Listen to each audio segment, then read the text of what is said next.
ఏంటి నువ్వు చూసుకోలేవా? అయ్యో చూసుకోలేదండి, ఈసారి ఖచ్చితంగా చూసుకొని గుర్తాను. మీరు వెళ్ళండి.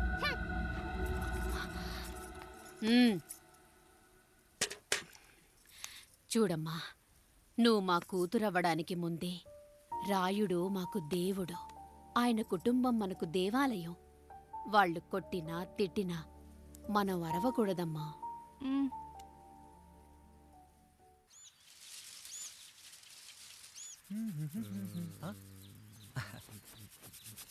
ఏంట్రా మిట్ట మధ్యన కసికసిగా పళ్ళుతో ఎత్తున్నావేటి?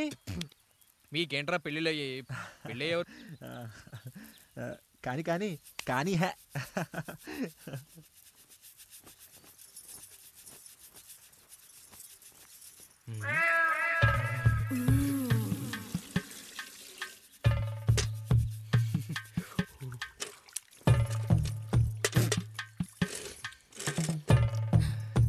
ఏంటండి? నీళ్ళు కావాలి.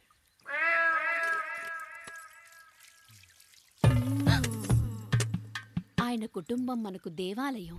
వాళ్ళు కొట్టినా తిట్టినా మనం అరవకూడదమ్మా.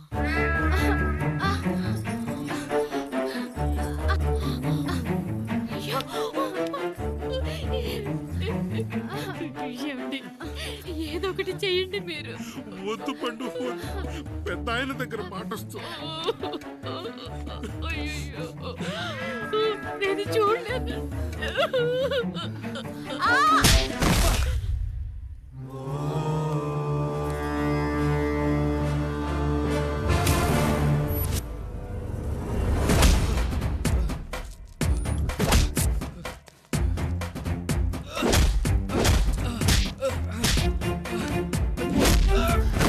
అయ్యో అనియా అనియా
మా ముందు 7 తరాలు హత్యలు, దొంగతనాలు, వ్యభిచారాలు చేశాం, కానీ ఒక అమ్మాయిని మానభంగం చేసినట్టు చరిత్రలో లేదు.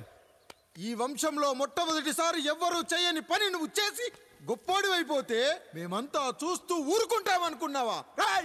రేపు పొద్దున వీడిని పంచాయతీకి పిలిచి ఈ రాయుడు తీర్పిచ్చేంత వరకు లక్ష్మి వాడిని ఇంట్లో కూడా రానివ్వకు.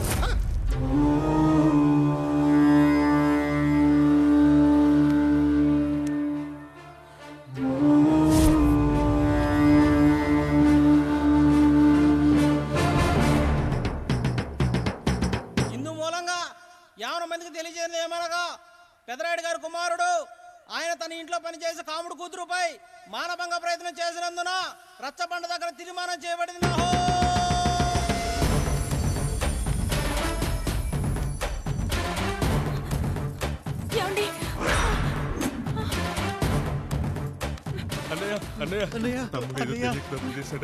మన కుటుంబ గౌరవం నీ చేతిలో ఉంది, దయచేసి.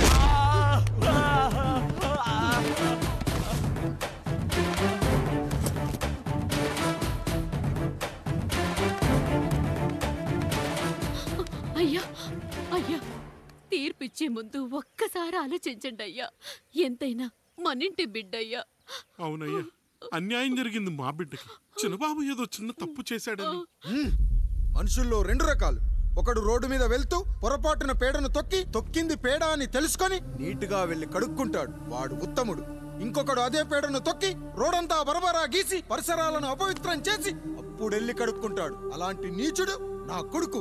నేను మూడో రకం. తొక్కింది పేడ అని తెలిసి కూడా దాని వేలుతో తీసుకొని ముక్కుతో వాసన చూసి ఆ దుర్వాసన భరించి కడగాల్సింది చెప్పు కాదు, కడగాల్సింది పేడ అని తీర్పిచ్చేవాడే ఈ రాయుడు.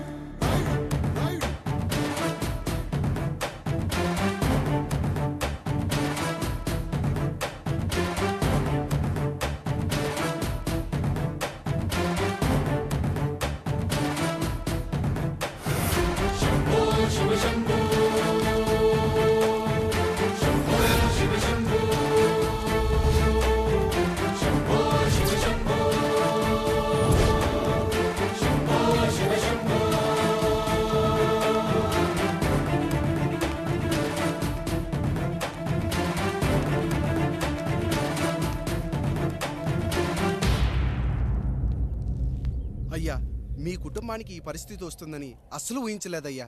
పచ్చటి పుచ్చకాయలో పుచ్చుంటుందేమో గాని పచ్చని మీ సంసారంలో ఇలా మీ తమ్ముడు గారు. కొన్ని తరాలుగా మా వంశం ఈ ఊరిని పరిపాలిస్తుంది. మా వంశానికి స్త్రీలంటే ఎంత గౌరవమో తెలుసా? ఆడవాళ్ళు వంటింటి కుందేళ్లు కాకూడదని మా ముత్తాత గారు పెళ్లి కూడా చేసుకోలేదు. మా తండ్రి గారు పాపారాయుడు ఎవడో ఒకడు ఒక స్త్రీని మోసం చేసి కడుపు చేస్తే ఆ కథ విని ఆ పుట్టిన పిల్లాన్ని ఆ మోసగాడికి ఇచ్చేసి ఆమెను పెళ్లి చేసుకుని ఆమెకు కొత్త జీవితాన్ని ఇచ్చాడు. నేను కూడా నా వంతు సహాయంగా కొంతమంది స్త్రీమూర్తులను పెళ్లి చేసుకుని వాళ్లకు జీవితాన్ని ఇవ్వాలనుకున్నా. అలాంటిది నా వంశంలో ఇలాంటి చీడ పురుగు పుట్టాడు. నా తమ్ముళ్ళలాంటి కాముడు మా పనోడు వాడి కూతురుపై అత్యాచారం చేయబోయాడు. ఒక్కసారి నీ చెప్పేది వినండి. ఛీ, నీచుడా! ఈ రాయుడిచ్చే తీర్పును ఆపే శక్తి ఎవరికీ లేదు.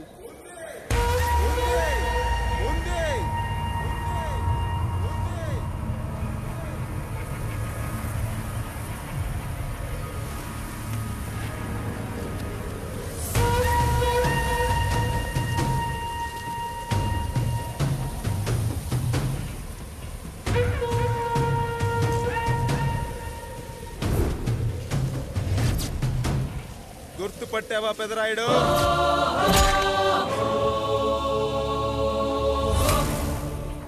నా తండ్రిని చంపిన నీ తండ్రిని చంపా.